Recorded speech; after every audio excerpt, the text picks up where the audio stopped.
Delta 547, wind 19016, runway 22 right, clear for takeoff. Runway 22 right, clear for takeoff, Delta 547. Taxi via Air traffic controllers protect our nation's airways. These are the stories of real air traffic controllers to boldly deliver a safe, orderly, and expeditious flow of air traffic from their departure point to their final destination.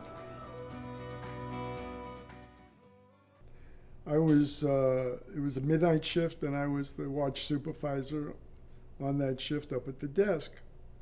It was a terrible night with thunderstorms all over the place. Definitely not a night for airplanes to fly through it. And all of a sudden, one of my controllers down at College Station calls me and tells me he's got a problem. So I go down there, and he says to me, I can't find this guy.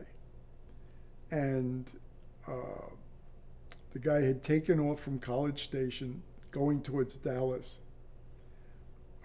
Weather was not fit for big airplanes as opposed to little Cessnas. And he says the guy got about 30 miles north of College Station, said to him that he wanted to go back to College Station.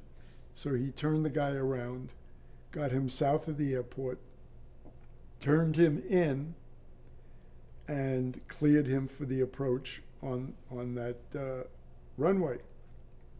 The guy proceeds to go through the approach, and the controller takes him back around again, gets him set up, sets him up for the runway, clears him in again, and the guy proceeds to go through the approach again.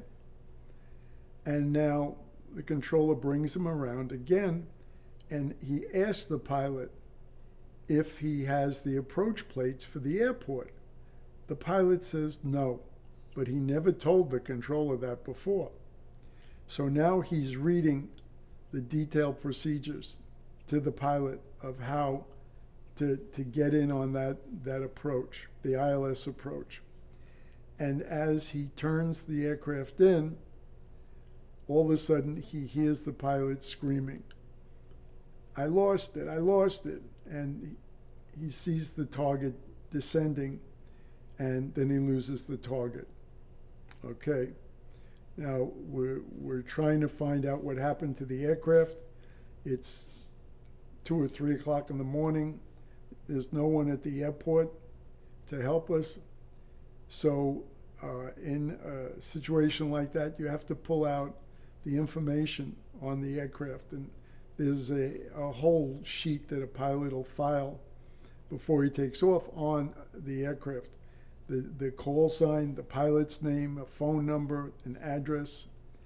And now I start calling search and rescue and the highway patrol. And I call this phone number that's on the paperwork. And lo and behold, somebody answers. And it turns out it's a phone booth at College Station Airport. And this person gets on the phone, and I explain that, this is the FAA from Houston trying to get more information on this aircraft. I have the call signs, but on this aircraft. And do you happen to know who this pilot was? He says, yes, in a very Middle Eastern accent. He says, yes, I do, and we are going to be airline pilot. I said, oh, okay. I said, do you know where he was going when he left it? He says, yes, he was going up to a flight school in Dallas, but we are going to be airline pilot. I said, that's wonderful. Someday you'll get to that point.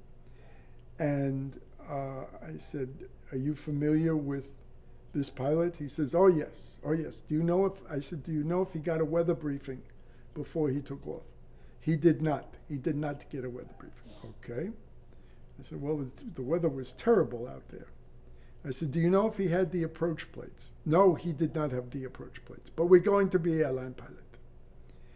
And I wrote the gentleman's name down, I got a phone number for him. I stayed around till about 8 o'clock in the morning. They found the crash site, and the paperwork had showed only one pilot in the airplane, but it turned out there were two. They did not survive. And I turned all the paperwork in. But about a few weeks later, 9/11 happened. And I still didn't correlate anything with this until about 6 months later. I started hearing congressional investigations about how pilots had been around the country at various flight schools learning how to fly commercial airplanes. And I remember that guy's voice, "We are going to be airline pilot." And I went to my manager and we talked about it. And I said, maybe we need to pull that package back out and send it to the FBI, because something wasn't right about it then, but thinking about it now, it makes more sense. And we sent the package away, and about 6 months after that, I got a call from Washington from the Justice Department. And these investigators wanted to come down and talk to me about this crash. They came down, we sat down and talked about it, and I brought out the person's name. I probably can't even pronounce it, but I still got it. And I said, "Have you ever heard of this name before?" And they said, "Yes, we have." I said, "Have you talked to him?" They said, "No, we don't think he's in this country now." I said, "All I can say is, all he kept saying was, 'We're going to be airline pilot. We're going to be airline pilot.'" And I wonder if he ever was.